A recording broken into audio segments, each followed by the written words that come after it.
Olá, meus amigos do canal G. Vital. Mais um vídeo aí para o nosso crescimento, assim eu espero. E nesse vídeo eu gostaria de falar sobre uma das frases mais conhecidas sobre Deus, que diz que Deus está morto ou que Deus morreu. Essa frase ela ficou muito conhecida principalmente através do filósofo Friedrich Nietzsche. Nietzsche disse que Deus está morto ou que Deus morreu. E esse vídeo talvez seja um dos mais importantes que eu já fiz, porque eu quero mostrar a você que diz que acredita em Deus, você que diz que tem uma fé em Deus, eu quero te mostrar que o que Nietzsche disse tem um certo sentido. Você vai achar isso espantoso? Você vai achar que eu estou negando a minha fé? Não. Eu vou te mostrar que Nietzsche disse algo que faz muito sentido. Nietzsche vai dizer que Deus morreu. E ele vai dizer mais ainda, Deus foi assassinado.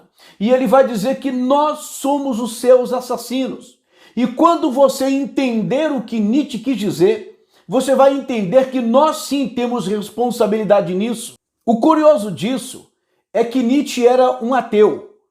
E aí a gente pergunta, como pode alguém que é ateu, e se é ateu não acredita que Deus existe, e como alguém que não acredita que Deus existe ou que Deus exista, vai dizer que Deus morreu? Como pode morrer alguém que não existe?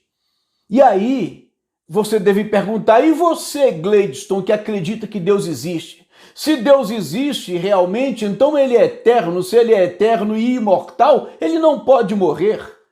E sendo crente ou ateu, e quando eu falo crente é no sentido de crer, nós vamos entender que Nietzsche tinha sim algum sentido, alguma razão naquilo que ele falava.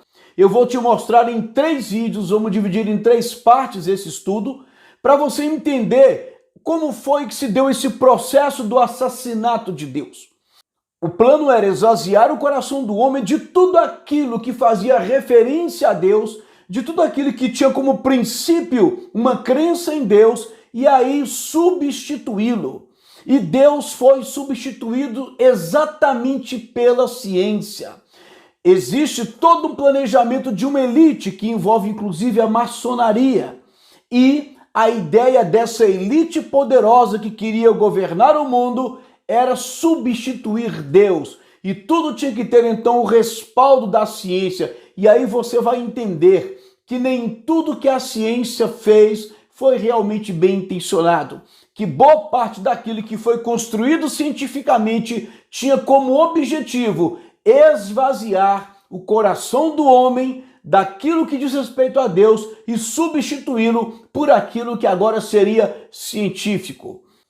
Nietzsche, então, ele nasce no dia 15 de outubro de 1844 e morre no dia 25 de agosto de 1900. Olha que curioso, Nietzsche nasce e morre exatamente no último ano que fechava ali o século XIX. O século XIX, ele começa no ano de 1801 e ele vai até o ano de 1900 e ali fecha o século XIX. Ou seja, o filósofo que popularizou a ideia de que Deus morreu, ele morre exatamente no final do século XIX. Então o século XIX termina com a ideia de que Deus está morto. Eu vou ler para você aqui o trecho que Nietzsche fala sobre a morte de Deus, o assassinato de Deus. E olha que interessante, Nietzsche vai dizer que de repente um louco, ele usa essa expressão aqui, louco, né, no livro A Gaia Ciência, ele vai dizer que um louco aparece em plena luz do dia, com uma lanterna na mão. Por que ele diz isso? Era tão difícil encontrar Deus, estava tão complicado encontrar Deus na vida, no cotidiano, nas atitudes das pessoas, que era necessário uma lanterna durante o dia para ver se clareava ainda mais, para ver se Deus podia ser encontrado.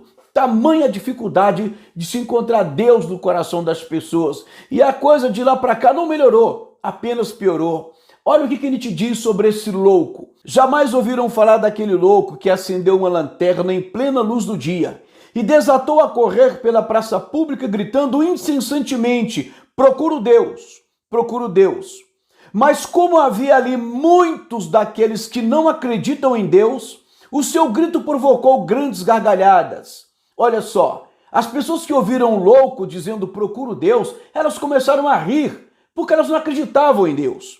Ou seja, procurando alguém que não existe. Então elas começavam a dizer, perdeu-se como uma criança, dizia um. Estará escondido, dizia outro. Terá medo de nós? Terá embarcado? Terá emigrado? Assim gritavam e riam todos ao mesmo tempo. O louco saltou no meio deles e trespassou com seu olhar. Ou seja, o louco então pula no meio das pessoas que estão zombando dele. Porque tem um louco procurando alguém que não existe, alguém chamado Deus. E o louco então diz, para onde foi Deus? Exclamou, vou lhes dizer. Aí o louco diz, nós o matamos, você e eu. Somos nós os seus assassinos. O louco está dizendo, somos nós. Ele se inclui e diz, somos nós os seus assassinos. Vou pular aqui um trecho do texto e vamos seguir aqui à frente. Não ouvimos ainda o barulho dos coveiros que enterram Deus? Estava tão nítida a morte de Deus no coração das pessoas, que o louco está dizendo que era capaz de ouvir o barulho dos coveiros enterrando Deus. Sabe quando um coveiro joga terra sobre um caixão e nós ouvimos o barulho? O louco está dizendo, olha, Deus está tão morto que eu sou capaz de ouvir o barulho dos coveiros enterrando Deus. E ele prossegue, ainda não sentimos o cheiro da decomposição divina. Olha que coisa curiosa. O louco dizendo, vocês não perceberam ainda o cheiro da decomposição divina? Deus não apenas foi assassinado. Na verdade, o que o louco está dizendo é que Deus já está apodrecendo, sabe, na sociedade que matou Deus. E nós o matamos, ele diz aqui, nós o matamos. Como havíamos de nos consolar? Assassinos entre os assassinos. O que o mundo possuía de mais sagrado e de mais poderoso, até hoje, sangrou sobre o nosso punhal. Olha que frase curiosa. Aquilo que o mundo possuía de mais sagrado e de mais poderoso até hoje, simplesmente sangrou sob o nosso punhal. Quem nos limpará desse sangue? Que água nos poderá lavar? Ele diz, a grandeza desse ato, ou seja, a grandeza, o tamanho do ato de assassinar Deus, é demasiado grande para nós. Não será preciso que nós próprios nos tornemos deuses para parecermos dignos dele. Ou seja, o homem mata Deus e depois talvez seja necessário que o homem se sinta ou se torne Deus. Os homens se tornem deuses para tentar parecer ou substituir o Deus que o próprio homem matou. Nietzsche está simplesmente expondo aquilo que ele estava vendo. Os homens mataram Deus em seus corações, os homens mataram Deus em suas atitudes, os homens mataram Deus em suas decisões. O que Nietzsche está dizendo é que Deus não faz mais nenhuma diferença. O que Nietzsche está dizendo é que a sociedade, para ela, tanto faz Deus existir ou não, porque a sociedade ela não clama mais por Deus. Deus não é mais representado no dia a dia da sociedade. É isso que Nietzsche está enxergando e nós vamos mostrar por que foi que Nietzsche chegou a essa conclusão. Mas Nietzsche continua dizendo aqui, nessa ideia do louco, ele diz assim aqui no final, conta-se ainda que este louco entrou nesse mesmo dia em diversas igrejas. Quando ele chega nas igrejas, então ele é expulso das igrejas e quando ele é expulso, ele interroga as pessoas, dizendo o seguinte, o que são essas igrejas senão túmulos e monumentos fúnebres de Deus? O louco, que na verdade de louco não tem nada, ele está dizendo o que são essas igrejas? O que representam essas igrejas a não ser túmulos e monumentos fúnebres de Deus? Túmulos e monumentos fúnebres de Deus. São igrejas que não representam mais a verdade de Deus. São igrejas que até são frequentadas, mas que as pessoas não vivem como se Deus existisse. É como se Deus não tivesse mais, de fato, nenhum significado real na vida das pessoas. Deus foi substituído. Nietzsche está no final do século XIX, porque foi no século XIX que Deus foi assassinado, substituído. E nós vamos agora começar a entender essa história. Na Revolução Francesa começa ali o experimento para tirar Deus da sociedade, para de fato matar Deus. Na Revolução Francesa, começa a se desenvolver as ideias que nós chamamos de progressistas. Para você que acredita que o progressismo é um movimento que visa o progresso, o avanço negativo, a ideia é que a sociedade medieval que acreditava em Deus, e não tem nada a ver com os abusos, os erros cometidos pelos cristãos, não. A ideia é que Deus não existe, Deus não passa de uma ilusão, Deus não passa de uma fantasia que os homens criaram. Então o que eles querem agora é uma nova sociedade, uma nova ordem social.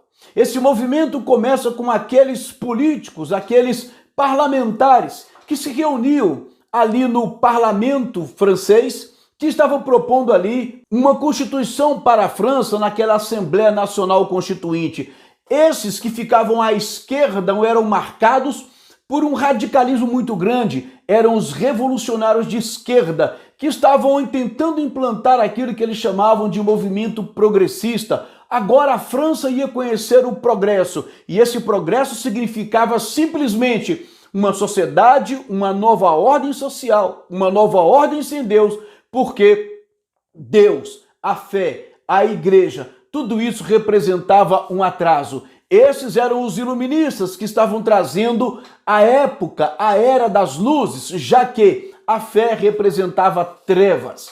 Danton era uma espécie de ministro da justiça, e a frase que Danton vai dizer, ela representa bem o plano para matar Deus, para assassinar Deus. Esse plano seria esvaziar o coração do homem e substituir Deus. Veja a palavra substituição. Danton dizia, Danton parecia estar convencido desse princípio político. Veja, era um princípio político que só se destrói verdadeiramente o que é substituído. E ele fazia consistir nesse sistema toda a revolução. A revolução, ela consistia nesse princípio de Danton, que era o seguinte: só se destrói verdadeiramente aquilo que é substituído. Ou seja, você quer destruir Deus? Você quer destruir os valores morais que representam Deus? Então, substitua por alguma coisa, porque o homem não pode ficar com o coração vazio. Eles descobriram, na verdade, que tinha que substituir Deus pela ciência, e foi isso que eles fizeram. E aí eu quero falar sobre o positivismo. O nome mais conhecido, mais famoso do positivismo foi Augusto Comte. Ele não é o único positivista, nem foi o primeiro, mas Augusto Comte foi o homem que deu o nome de positivismo a essa nova ciência. E olha algo interessante, o positivismo, ele é na verdade a origem da ciência, que depois vai ser chamada de sociologia, e Augusto Comte, ele deixa muito claro que a ideia era que a ciência iria substituir Deus. É aí, gente, que eu fico impressionado de ver pessoas que acreditam em Deus, dizendo que a ciência é algo que veio apenas para contribuir. Não, eu não estou negando aqui a ciência, mas eu quero que a gente entenda que a ciência, nesse sentido aqui do século XIX, nesse sentido progressista, ela veio para dizer que Deus não existe. Ela veio para substituir, sim, Deus. Tudo aquilo que ela pode fazer no sentido de substituir, tudo que diz respeito a Deus, eles fizeram todo o empenho para substituir. Olha o que Comte vai dizer aqui. A religião seria substituída pela ciência. O sacerdote seria substituído pelo cientista. E então, a concepção da humanidade eliminaria irrevogavelmente a concepção de Deus. Ou seja, o que é concepção? É o surgimento, é o nascimento, é a ideia, é o conceito. O que Comte está dizendo é que à medida que a ciência substituísse a religião e o cientista substituísse o sacerdote, logo essa concepção, esse conceito humanista eliminaria irrevogavelmente Deus, a concepção de Deus, o conceito que nós tínhamos de Deus. Veja, e aí Comte vai dizer que ele criou a religião da humanidade, porque Comte dizia que a humanidade é que tinha que ser adorada, e aí Comte também criou a ideia de uma moral sem Deus. Ou seja, a moral não seria mais fundamentada em princípios cristãos, religiosos no sentido do pensamento judaico-cristão, mas seria uma moral sem Deus, uma moral criada pela própria religião da humanidade. Então, está muito claro que a ciência, a sociologia, ela começa com o declarado propósito de que ela substituísse Deus. Eles começaram a substituir tudo aquilo que vinha da religião judaico-cristã, tudo aquilo que vinha, ou seja, que tinha uma origem em Deus, na fé cristã, na Bíblia Sagrada, foi substituído. E uma das primeiras coisas que eles fizeram no ano de 1792, ainda no final do século XVIII, em plena Revolução Francesa, foi criar o calendário revolucionário francês. Vejam aí, meses do calendário revolucionário francês. Todos os nomes dos meses que era do calendário gregoriano, um calendário católico, foram substituídos, os seus nomes, por nomes que tinham a ver com a natureza. Vejam, olha aqui, o calendário começa em setembro, por quê? Porque foi a data ali da proclamação da República Francesa, que eliminou a monarquia francesa depois de terem assassinado o rei, guilhotinaram o rei, guilhotinaram a rainha, um derramamento de sangue total. Então, o mês que era setembro passou a ser vindimário. Eu vou falar aqui rapidamente, né, que era em referência ao mês da colheita da uva, o brumário, o mês dos nevoeiros, frimário, o mês das geadas, nivoso, das neves, pluvioso, das chuvas, ventoso, o mês dos ventos, germinal, mês das sementes, floreal, das flores, prairial, mês das pastagens, messidor, das colheitas, termidor, mês do calor, e frutidor, o mês das frutas. Vejam que até os meses foram substituídos. E assim eles mudaram totalmente o calendário. Eu só quero mostrar para você que houve um processo muito pesado de substituir tudo aquilo que dizia respeito a Deus. Vamos lá. A transformação do novo templo de Santa Genoveva no panteão dos homens ilustres confirmaria Paris ainda mais como sede da religiosidade revolucionária. O panteão foi concebido como templo no qual tudo será Deus, exceto o próprio Deus. Veja o que está dizendo isso aqui com todas as letras. O que aconteceu nessa época? Havia uma igreja de Santa Genoveva, que foi uma santa francesa que se converteu ainda criança ao cristianismo. Ela foi canonizada e tida como santa.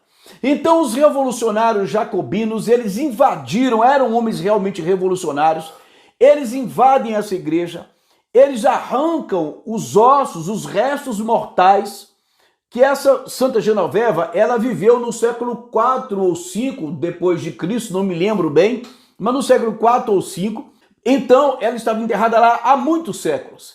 Eles entram no templo de Santa Genoveva, arrancam os restos mortais dela, queimam em praça pública, vejam o ódio que eles tinham da religião. Queimam os ossos dela e eles fazem dessa igreja um panteão dos homens ilustres.